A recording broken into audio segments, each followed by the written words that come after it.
دكتور جعفر إدريس شيخا سوداني قام الأولي وانولي دوري سكاشنجر أنا فيلسوف ومسلم وعالمة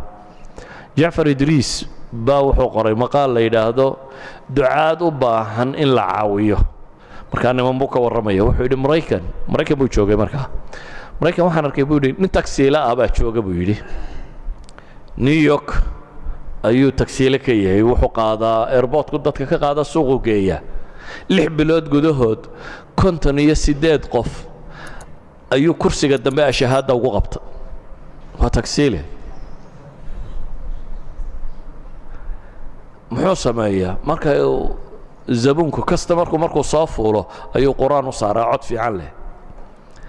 غير يوروبكو مثلا مريكانكو كفر فريا يوروب تنكله يوروب كله waxa laga yaabaa